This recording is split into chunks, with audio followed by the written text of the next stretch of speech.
This podcast was recorded on the land of the Gadigal people of the Eora Nation.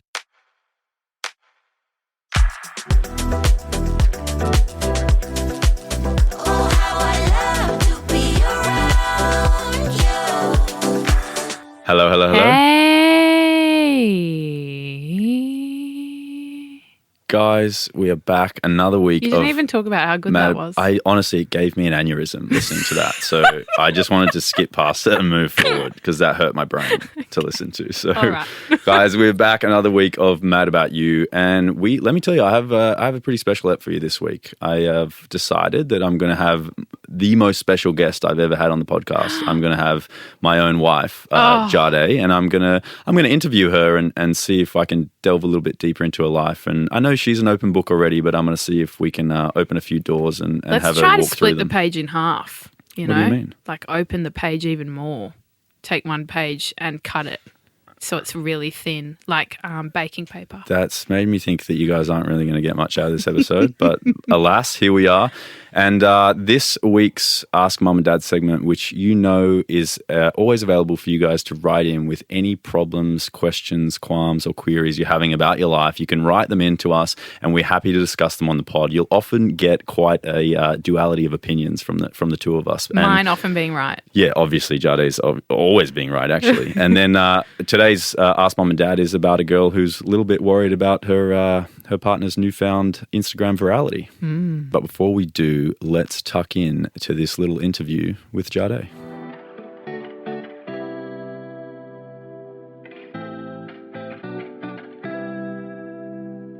...2024, big year, and how are you doing? Well, with this year... Well, Just in general, how are you? I've got a bit of a cold, guys, so if I sound a bit funny, that's why. But we had a baby, so that was pretty huge, and that's kind of taken over the year for me, I think, in terms of everything. You seem to be managing all right, though. Well, now, yeah. Yeah, but the beginning was interesting. Are you managing or are you hiding it? I think I'm managing. Yeah, I think so. I think it took a while, but now I feel way more confident than I did in the beginning, for sure. And way less anxious. Although I do sometimes still, like, things will happen that in the beginning made me really anxious, and I don't feel like I haven't got control of things now, but my heart rate will just start, like I'll feel my heart start going with certain things, and I'm like, oh, no, I'm actually confident with that now, but my heart's still, like my body's got the muscle memory of being anxious about it in the beginning. It's weird. I don't think that'll ever leave us as parents, I think. Yeah. Okay, so I wanted to get stuck in by first saying that obviously you've built, a huge online presence by being real, authentic, and honest with people online, and I think that's what, I thought it was because I was really hot. Oh, yeah, subjective, I guess. Some people I'm sure agree, and then some people maybe not their cup of tea. Although you're supposed to agree with that, though. You're my husband. Few people. You're beautiful, but I don't really think that's. I was fishing. Go on. That's why you've got a following. But with being, raw and authentic online, obviously that's why people I think feel connected to you and they feel like they're following closely along the tail of a friend. But with being so open online and sharing everything about your life, are there any things that you still keep to yourself and private? I am an open book online. Like I share a lot of my life online. There's not much that I really keep to myself if I feel that there's a way that someone's going to connect with the information somehow, because something that's felt really natural to me is like helping other people sort of since I was, really young. I can remember trying to help others. In fact, it got me in trouble often because I'd find myself in the wrong spot at the wrong time trying to help someone and then I'd be in trouble. But I think that I really am an open book. Things that I keep to myself are probably like just private family stuff, I guess. Maybe if I, go visit the gyno, I'm not really going to... No, you know what? That's wrong. I did share that online actually a few years ago. Yeah. So I did share that. Yeah. I don't know. I'm not keeping a whole lot to myself, really, these days. Obviously, if we have an argument or something, I'm not setting the camera up and recording it. Oh, you know what? Yeah, I do find that sometimes a bit strange when... and I understand trying to be authentic. I think it's really sweet in a sense that people are wanting to connect with their audiences. But I find it a bit funny when people are like crying with their baby and then they kind of set up the phone and then start recording it and then post that online. And I'm like, you can't be so upset that you haven't then stopped and set up the camera and started recording. I don't know. I find that a bit weird. Yeah, I'm not doing that though. It makes sense. Imagine if they set up a tripod as well. Yeah, that's what I mean. It's a bit funny. Yeah, a tricky one. But I would say almost being quite well known, like you've amassed over 1 million followers off multiple platforms. Do you ever sort of regret like having such a name almost? And do you ever wish you had more anonymity? Yeah, there have been times where I've regretted it for sure. Right now I'm okay with it, but there's ebbs and flows. Like it depends. Like if I'm going through something that's directly linked to that's affecting me quite a bit, I'll have regrets. There have been multiple occasions where I've just sat there with like the deactivate or delete button open on my screen, like just to delete my whole account. I actually did delete it a few years ago. Several years ago, I had... What account, sorry? My Instagram account. I didn't deactivate it. I just deleted it from scratch. Back then, I had like 13,000 followers or something, which back then was heaps, mind you. And I just deleted the whole account. What was the catalyst? I had a really insecure ex, actually. Oh, interesting. Turns out he was being dodgy, so... Oh. But he didn't like that I had a following online. Interesting. Regrets. No, but now there are times where I feel...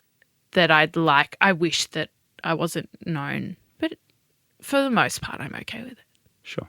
I guess you take the good with the bad, right? Yeah, exactly. Yeah, sure. The perks outweigh the negatives. Sure. Okay, well, I guess let's go back a little bit. I wanted to jump back into, let's say, your high school days. So obviously you've been at this game a long time. You've created your profiles from scratch at the beginning of like the conception of all these pages, whether it's Tumblr, Instagram, Facebook, Snapchat, whatever it was. I remember watching you create funny videos a decade ago. And, I remember you saying that you started blogging on Tumblr when you were a teen, but did you have the same sort of, self-confidence, and were you as sure as yourself back then in high school as you are now? No, it was definitely like a false sort of confidence. I was trying to be someone, I think, that maybe wasn't so natural to me, or try to be who I thought I should be, sort of thing.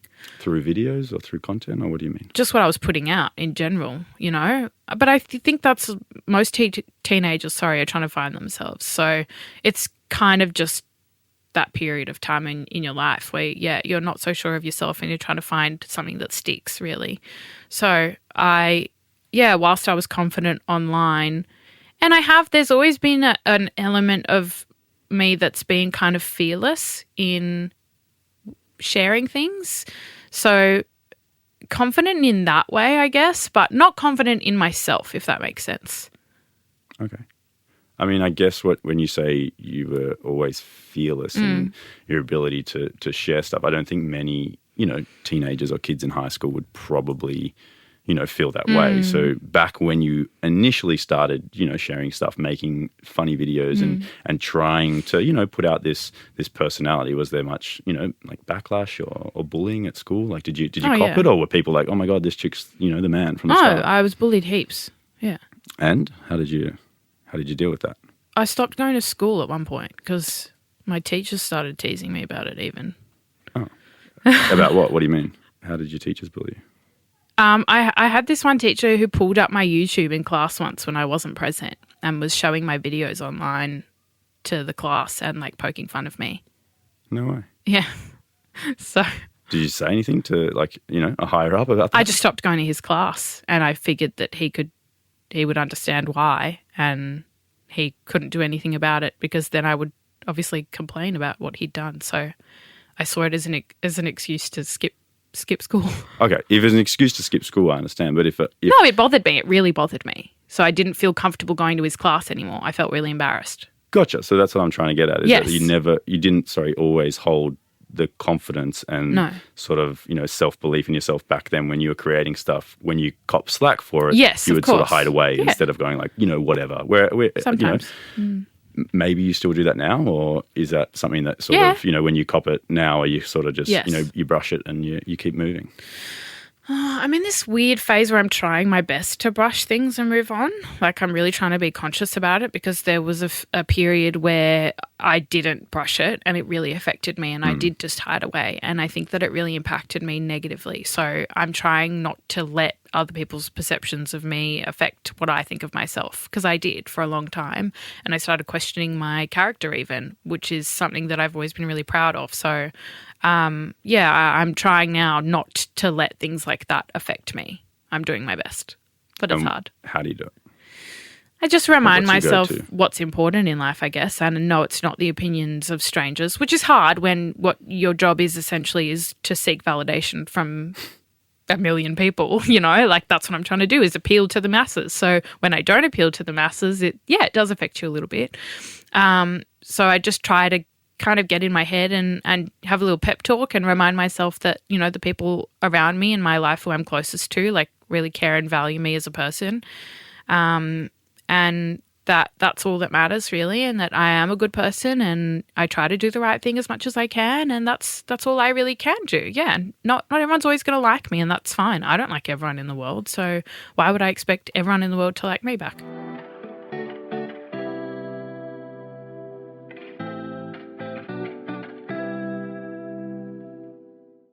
Looking back to, finding your voice and finding your confidence, like what was the hardest part? Obviously you've gone through stuff at school like that where, you shy away, and I'm sure at times probably to the point where you go, is this right for me? Or like, can I keep doing this? Like, if this backlash continues, like, am I going to have the capacity to continue? Because, I'm sure it's not for everyone, being in the limelight or being in the spotlight or copping slack, as in I'm sure there were plenty of people that might have hung up the boots. But like, what was the hardest part about finding your voice, sticking to it, and then continuing on no matter what sort of, people said or did in response? I don't know, like, even when that happened, like in school, for example, it was off-putting, but not to the point where I didn't want to, you know what, that's actually not true. I think I did stop putting up videos for a little bit, but I came back to it. I think it just takes a bit of time sometimes for me to realize what matters most, and it's not the opinions of the few, and to just give myself the space to realize that most people actually really enjoy it, and that's what's great and cool. And if someone's gaining something from what I'm putting out there, then that's really awesome, and I'm happy to keep doing it, I guess.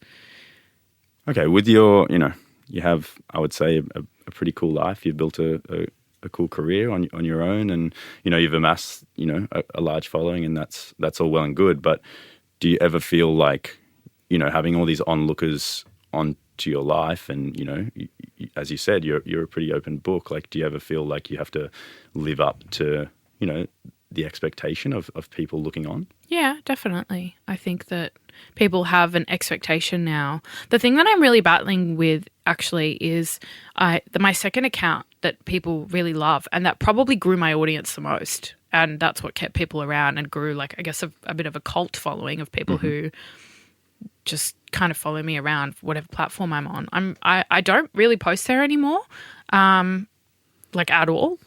And there's two reasons for that. The first is that I'm scared that I'm not posting the right material, I guess, for what people are expecting or wanting. And then the second is that What's the right material on that page? Like, stuff that's authentic and relatable or funny. And I think, like, I started doing these weird skit videos that I used to have a lot of fun with. And then as the following grew, I started overthinking them. I was like, is this funny enough to post? So I stopped posting things that were dumb and silly that in the beginning I couldn't care less about because the account had no followers on it. I was just having fun on it. Sure. So all of a sudden I'm overthinking all of this stuff that was actually really, like, there wasn't much thought in it to begin with. So I just stopped posting there. And then the authentic stuff, I felt like I didn't have, like, I wasn't the representation that people wanted for authenticity anymore. It's like the narrative kind of shifted online and it went to, like, I don't know, I just kept seeing people speak about, like, conventionally attractive people, like, trying to, I guess, connect with people on a level that has to do with certain things like body image or whatever. Like I used to speak a lot about body image because it's something that I struggled with a lot when I was young. And then all of a sudden I felt like I wasn't allowed to do that. So I stopped kind of doing a lot of that. Yeah, so because I do remember I posted once and then it just was totally misconstrued, and it was the same kind of messaging I always used to share, but one day everything just flipped, so I deleted it and then I stopped doing that completely. So I just slowly shied away from that page, yeah. And also I think I started shying away from that page when work was impacting it. So there were brands who I started working with who were luxury clients, and some of them I really love and they really appreciate me and my authenticity, but some of them would literally, like I'd receive calls from certain clients saying, can you delete this video? Like it doesn't align with us as a brand. And I go, oh yeah, of course, sure, yeah, because I wanted to be aligned with that brand at the time. So yeah, that affected what I was posting a bit. And then from then on, I just found it really hard to get back into it. Sure. Which seems like, I don't know, I would say an interesting catch-22 where your realness and authenticity is what grows the audience. But then the audience gets to a size where it's so big, you're going to have some outliers that are going to have issues with, someone's going to be offended about something at some point and they're going to speak up, and then it's going to sort of dim your light on what you're creating, which seems like an interesting dilemma to be in. And it went from being very authentic to quite the opposite almost. Yeah. Which is well, I hope you bring it back, because I know that's everyone's sort of favorite content. So. Yeah, I kind of post that stuff on TikTok now a little bit. Like I find it easier to do that there. But maybe I should. Now I have so many platforms to post on. It's so hard to find the time to do all of them. So, and a baby and a business. There's so much that I'm trying to stretch my time across. So finding more content to post on a page where I'm kind of already posting similar content on another platform is really difficult. Sure. But yeah, I'd like to try to post more there. So I'll do my best. I look forward to it.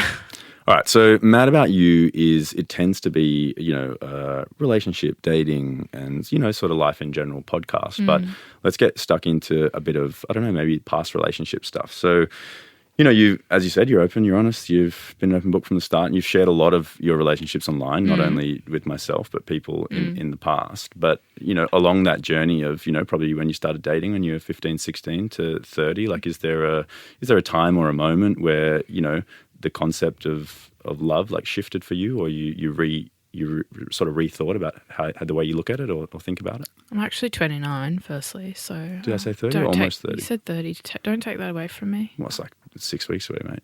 No, I'm not there yet. Okay. Is there a time that that love... Like, that made you rethink or totally shift the way you look at love in your journey, Yeah. We'd love to hear it. Well, when we started dating for the second time, I realised that love wasn't toxic, I guess. And it was actually really safe and comfortable and predictable and warm. But before that, I thought love was like fire and ice and really opposite ends of the scale at all times, and passion in a really unhealthy way. Yeah. So you hadn't had any like relationships or dating experiences without that?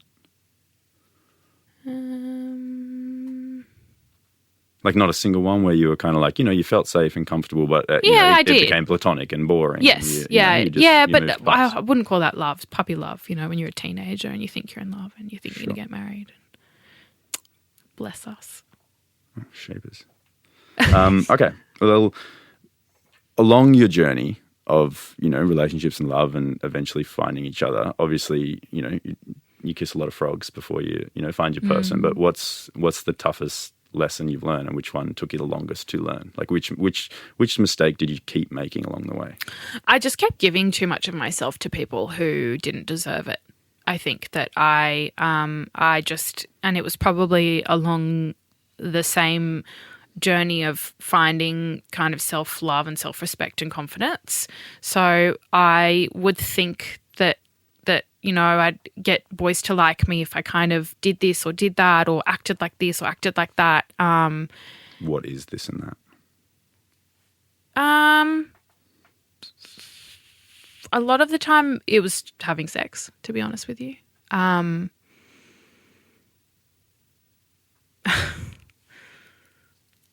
I didn't expect to get emotional. I really wanted people to like me back, and I thought that that's how I would make that happen, because I thought that's what people wanted.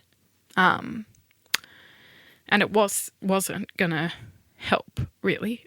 Obviously, at the end of the day, if someone likes you enough, they like you enough. So I'd give too much of myself to someone, and then they obviously stop being interested. And it took me a long time I was really planting a lot of my self-worth in that, and obviously that was affecting me negatively. So I thought that I wasn't good enough, or likable enough, or so You good? yeah, I'm probably just going to make heaps of jokes now to try to counteract what just happened. Okay. Okay. It's good, to be honest. Yeah. All right. All right, my darling. Now, obviously, you are an unbelievably busy woman. You have your private business. You have the business we own together. You have a kid, and relationships and family outside of that. But when it all sort of becomes too much, which you were speaking about before, you said there's barely time for anything else. It's what's your go-to to help you get through the chaos and the busyness of your life at the moment? I don't know. It's like I found this other gear where I just don't let the noise of what I would usually let affect me creep into my mind. Like what? Give us an Like example. talking myself out of things. I found that I used to do that a lot. I'd have this list of things I needed to get through, and I'd go, oh, that's really overwhelming. I'll just leave it for another day. Now I can't. I just can't. It's already overwhelming. There's so many things I need to catch up on, and I'm doing the best that I can to stay on top of things. But the house, for example, you live there, is cooked. It looks like a bomb's gone off. And it's mostly just because I have too much stuff, let's be honest. There's nowhere for it to all live. And I'm still buying things online. So that's another conversation. Might have a bit of a shopping addiction, let's be honest. But I think that now, for example, we just had a really busy week with work, and I've kind of been on top of things more than I ever have, which is really strange because I have a baby and several other jobs that I'm doing. But I just didn't let myself get to the point where I started talking myself out of it. I was like, okay, I've got to get this done or it's not going to get done. And then I just would wake up and just start, And maybe because you're so busy, you don't have time to sit and think and think and think. Whereas before, when I had gaps of time, I'd lie down and start procrastinating. So, do you like that new sort of version of you that you've created, or that new little it feels extra layer? It feels way more functional. That's good. So yeah, I am very much so enjoying being able to get things done, and it feels way better, and I feel like I have more control over myself and my life. But yeah, once we get the house tidy, then I'll feel really good. Same. All right. So I think online you create quite I would say a safe space for people. And often, I've seen you reading your DMs at night and people ask you questions and advice, and, you're always, there to give a helping hand to people. But giving lots of advice is one thing, but what's the most memorable piece of advice that you've been given in your life to help with, life, love, or everything in between? I always remember this one thing that my dad said to me that I found really affected the trajectory of where I was at the time. And I was quite young, but I was really struggling with bullying, and I didn't know how to manage it. And I would come home and I remember crying because I was just I just didn't know what to do, Can I just ask, sorry to interrupt, is this before starting this is to create primary content, school. or I think this is school? primary school. Okay, just school. I'm a kid. Sure. I remember having a monobrow, and you're not plucking your monobrow when you're 10, which you shouldn't. I've told you can leave it now. But kids can be nasty. Probably grew a bit of a moustache as well, let's be honest. And I'm not shaving at that age, but yeah, I remember people saying things and about me being Turkish and whatever, and appearance related dumb shit that kids say. Anyway, it was really bothering me, and I was the bully's favorite I would sob and cry, go, no, you are, like I didn't have the ability to counteract what was going on. I couldn't get back at them. So my dad told me to laugh it off, and I didn't have the gift of the gab at the time. So I wasn't coming up with any clever comebacks, and I was just, they were eating me alive, really, honestly, let's be honest. I had an imaginary horse, so I don't blame them that I'd ride to class. You know what, in hindsight, probably should have been bullied. Yeah. I remember getting off the horse and tying it up outside the classroom. Where everyone else left their backpacks, you left the little gimpy horse. I was getting off clip-clop. Anyway, so I was being bullied a lot. Now a little bit understandably. But he said you've got to learn to laugh and you will diffuse them. Otherwise, anything you say, any comeback, anything, you're giving them what they want, Learn to laugh and they won't know what to say. They won't know what to do. So the next time I went to school and someone bullied me, I just went, ha, and laughed. Like, tried to have a genuine laugh about it. And I remember it was like immediate. The reaction was like, oh. Like, they were like, now what? That's okay. And then from then on, it was like within a week, it just stopped immediately. Like the bullying stopped altogether? Yeah, because they weren't getting what they wanted from me anymore. They were kids and I was laughing and it was diffusing them and they thought that I was laughing along with them. So it just stopped completely. And that really helped me in a lot of areas of my life. And I probably still use humour to overcome things now. So, yeah, that was really pivotal for me in terms of overcoming things. And now I use humour in a lot of different ways, and it's probably a mask sometimes or a tool. But I also really enjoy laughing. So that was really helpful. Sure. I think that's a good lesson as well, to be able to, I guess, laugh at yourself and not take yourself too seriously. But just on that, I think that comes down to being the eldest sibling, and you probably never were forced to learn that skill, right? Because I remember my mum used to say the same thing to me. I'm one of 5 kids, and I'm second youngest, so I had 3 older siblings who would go to town on me. Oh, of course. And it's all good natured and it's ribbing and it's it's family fun. It's not horrible stuff, but but you do struggle with it as a kid. And my mum always used to say, like, if you don't react, I'll stop doing it. And I remember I used to do the same as you. Like, my brother would come into my room and start egging me on, and I would just like sit there and not say anything, and then he's not having any fun because he's not getting reaction, and he'd stop it. So I can understand how that advice from your dad would have worked a treat. But perhaps something that your sister might have learnt with you, if you were ever teasing her, she might have learnt it, but because you're the eldest, she was rock solid from the get go. I remember people would tease her and she'd know exactly what to say. She'd know how to handle it. Maybe you'd subconsciously taught her the little skill that you learned. No, I don't think so. I think she was just really good at deflecting things and turning it back on people. And I always remember I was really I'd be like, oh, how'd you do that? She'd do something or say something. She'd say something back that was like kids in my year would say things to her. So bigger kids as well are now attacking her because they used to attack me. And she'd say something back, and I'd scurry over to her later on and go, how'd you do that? Like, what did you... That was a really good one. And she'd be like, I don't know, just whatever, who cares? She was just so nonchalant. She was really good at deflecting things. Sounds like you may have rubbed off on her, even though you didn't know.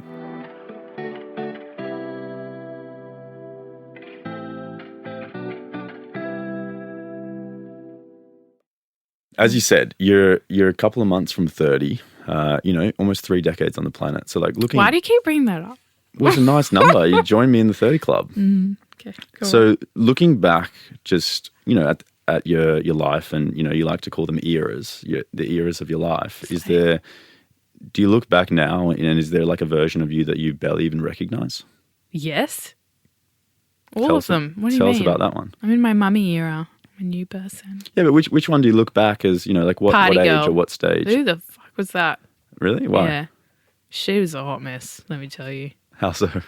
Just poor decision making. I'd spend all my money on clothes just to go out in. I had no savings. I used to eat cereal for dinner because that's all I could afford. To have new clothes to go out in? Yeah, they were nice though. Okay, so the party girl era is the one that you look back on and you barely recognize, right? Yeah. So now, being the person you are and, the life you've lived and all the lessons you've learned from, yourself and others, if you got to, sit down and have a little coffee with, Party Jad, what would the advice be that you would give her? And just know that you're probably speaking to a lot of, young women who might be in the same boat right now. So, I'd be a bit brutally honest with myself because I think I'd listen to myself, but I didn't listen to anyone else at the time. I'd say, I'd say, what are you doing? Pull yourself together. No, I think I'd tell myself that what the validation I'm seeking is not actually going to help me get anywhere, and that I'm wasting a lot of time on things that don't matter, and that having my ass hanging out of a short dress doesn't actually look very good. Actually, it looks awful. And I'd say the people that you're hanging out with, they're not really serving you, and you probably know that because you only hang out with them when you go out. So, where are your friends who you actually genuinely care about, who care about you? Are these people looking out for your best interest? And if not, why are you spending so much time with them?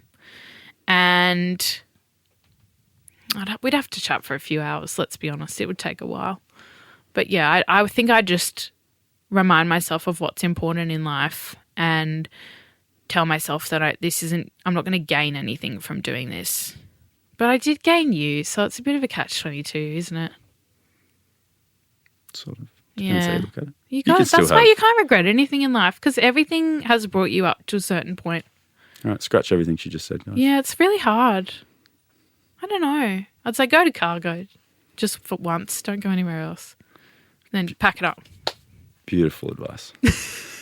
All right. I wanted to firstly, say thank you for, being open and honest and, sorry you got a little bit, teary there, but nice to... I thought you were going to ask more follow-up questions, but you... I think we had to close that door. You weren't allowed to walk too far through that one. I scared you, did I? But, I think that to end on a positive note, I think that a lot of people, in today's age when, there is social media and there's a lot of comparison, I think that people can be quite self-critical. And I know that a lot of people are in their minds and, we do look at ourselves and we are the most critical of it. But so just to leave on a positive note, what do you think is the best thing about you? Gosh, I feel like I'm in one of those circles where you have to say something about yourself that starts with the letter of your name. You could start with any letter. I used to say Jazzy Jadé, in case you're wondering. There's not many, adjectives that start with J. Sure. Sorry, trailed off there. The best thing about myself, I think... What do you think the best thing about yourself is? I think my ability to make people feel good. I love it. Guys. That was it. Thank you. Thank you to Jadé. I appreciate. I had this little rogue idea to interview her, and I didn't tell her the questions beforehand. I just said, look, just trust me, and let me try and. And he deceived me. Let me try and open a few things up, and I think we did. And I hope you guys, got to know her a little bit better, and hope you enjoyed it.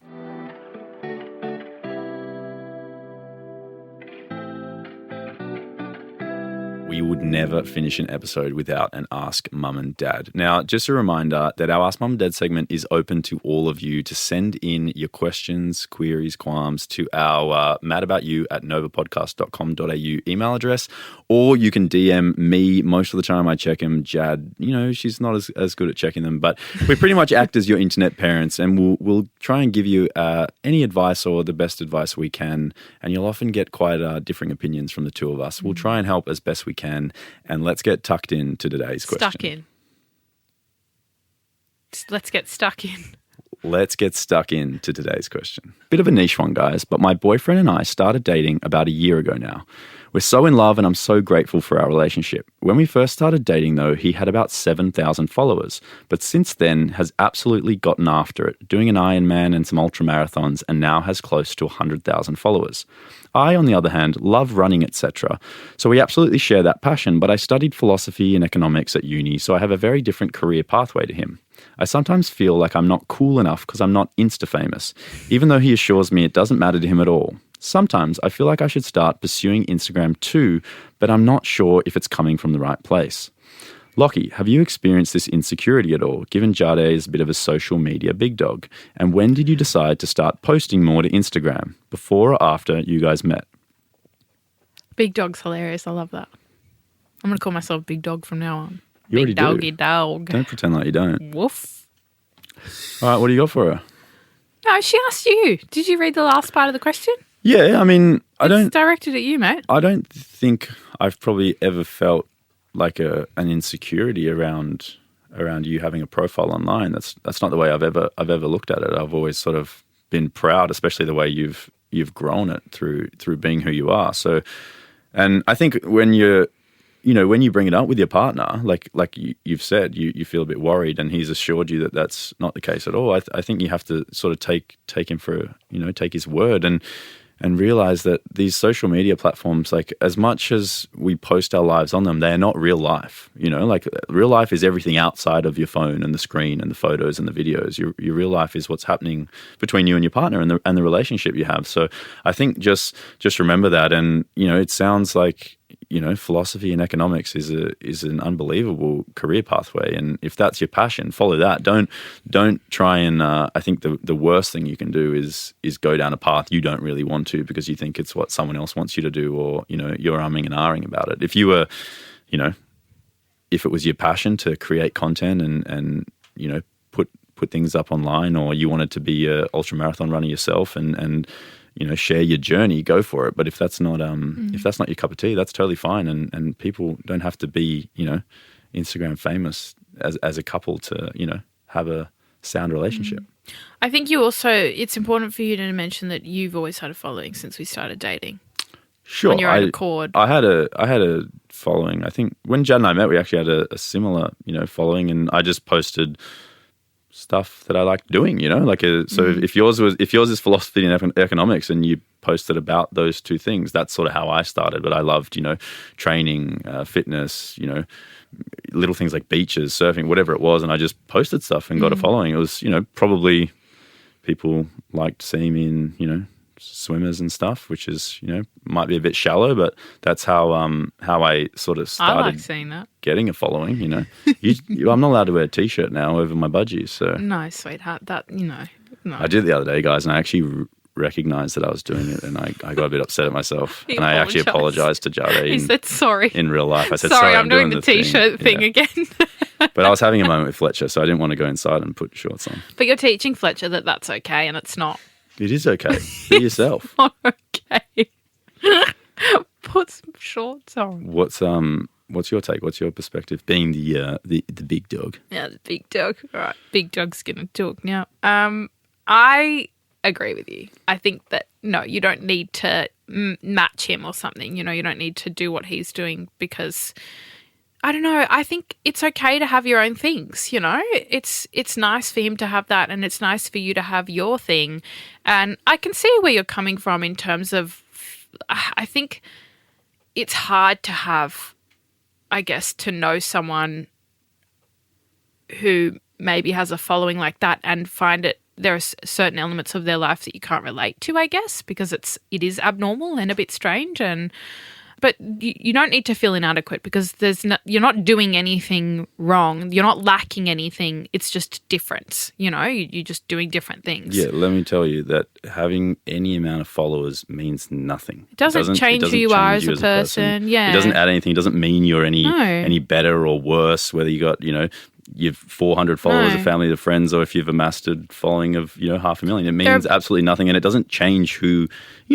I hope it doesn't change who your partner is as a person. No. Amassing these followers and having more eyes on him, obviously, enjoying what he's creating and putting out there, which is, obviously being a super athlete is great. But it's no different to Jad amassing her followers. It's not like if she went from, let's say, 400 to 500,000 followers, she became a different person in the process. I'm way more important now. Yeah.